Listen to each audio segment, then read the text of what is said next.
Hi, it's Elizabeth from Townville Motorhomes, and today we'll be doing the handover video of the Elddis Signature 196. Just above your back tyre you've got your cassette locker.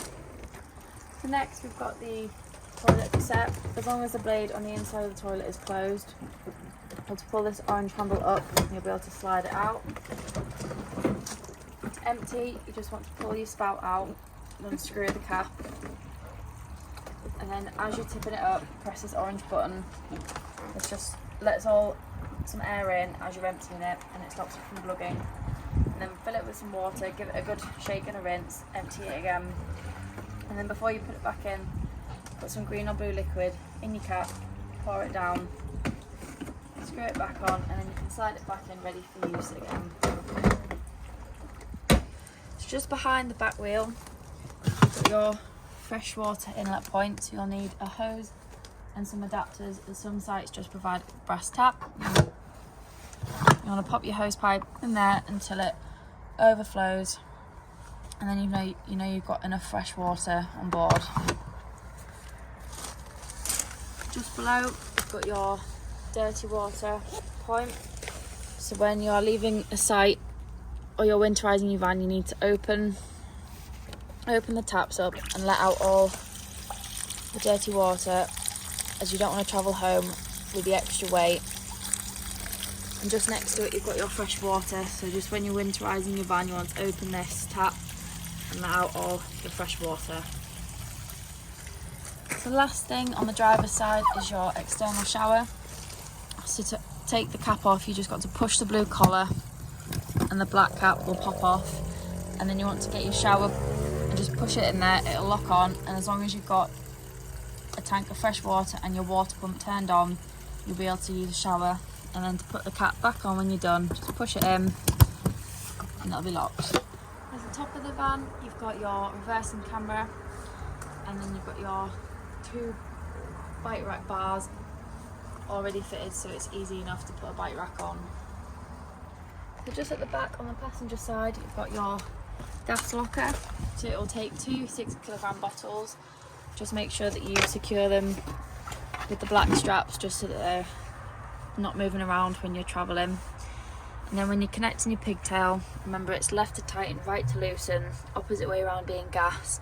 And then at the top, the wheel, you can turn it on or you can turn the gas off.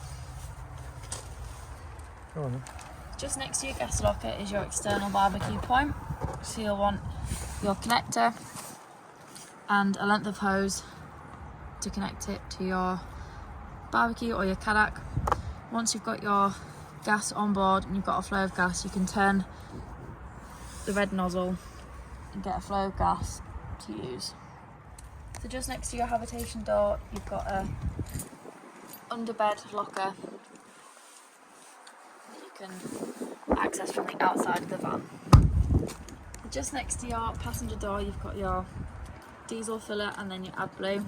So to open the diesel cap you just use your ignition key, and then when filling up your AdBlue, if you go to a petrol station where they take Arctic lorries, it's cheaper buying it on the pump than it is buying it in a drum.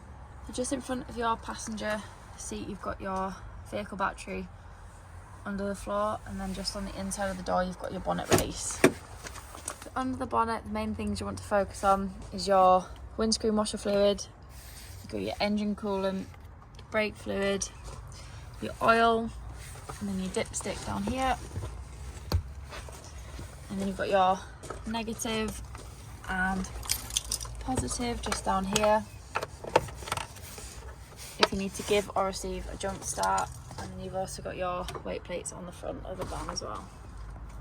The first thing you want to do when you get into your van is turn your main master switch on. From here you'll be able to use your lights and your water pump and your awning light. And then on the other side you've got your battery levels and then your water. You've got a rocker switch here, which is your main entry light. And just below you've got your heating and hot water. So they both run off gas or electric, or gas and electric. So if you want your heating on gas, just turn it on. It'll go blue until it's working, and then it'll go orange and you can select your temperature. Or You can turn it on 1 kilowatt, 2 kilowatt, or 3 kilowatts of electric, and the same with your water. Here you've got your 3 gas burner hobs working. Just remember that once you've turned them off, to let them fully cool before you put the glass lid down, as it will shatter. Here we've got your grill and oven working on gas. So to use your Dometic fridge, turn it on, you just want to hold the power button until all the blue lights come on. Then from here, if you click on mode, you can flick through, so you can either have it on your vehicle battery, gas, hookup, or you can have it on auto, which will pick the best power source it has. And then you can also change the temperature from 1 to 5. So to make your lounge into your back bed, all you've got to do is just pull out the base of both sides, and then you can pull the cushions into the middle and drop the backrest down, and then do it on the other side as well.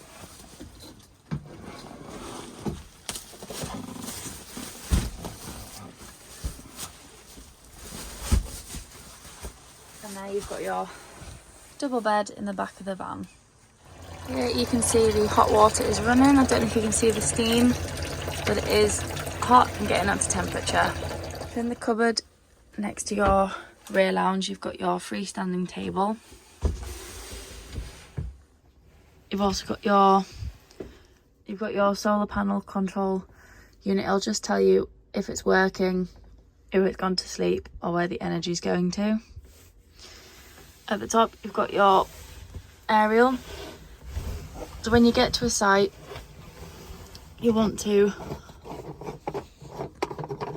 unscrew, push your aerial up, and then you can direct it to whichever angle your signal's coming from. Once you've found it, you can tighten it up just to make sure it doesn't move. And then before you leave a site, just make sure that you unscrew it again, pull it down, tighten it up so it doesn't get damaged while in transit.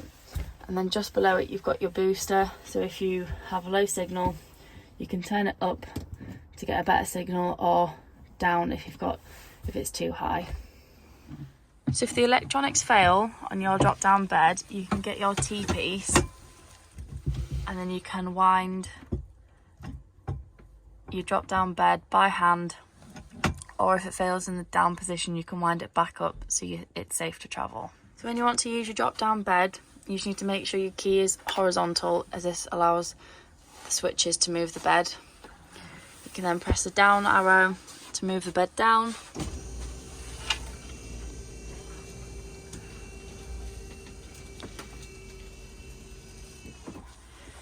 You've got your safety nets in case you've got any kids sleeping in there, and then you've got your ladder nicely tucked away, and it just hooks into 2 clips there, and then you can easily access your bed.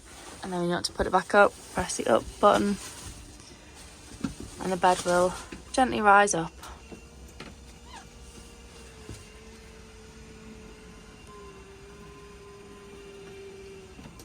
So to make your front diner area into the bed, the first thing you want to do is lift the table up and off the railings. Once you've got your table off the railings, you just want to fold the leg down by pushing the black button,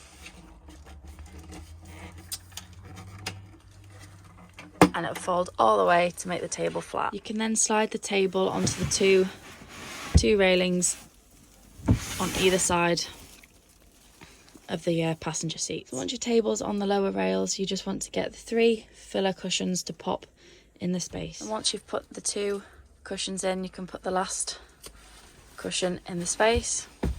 That's half the bed made up. Next, you just want to pull the base out all the way, meeting half of the bed. You then want to pull the base cushion forward and just push the backrest into the space at the back. This is what your front bed will look like when it's all made up.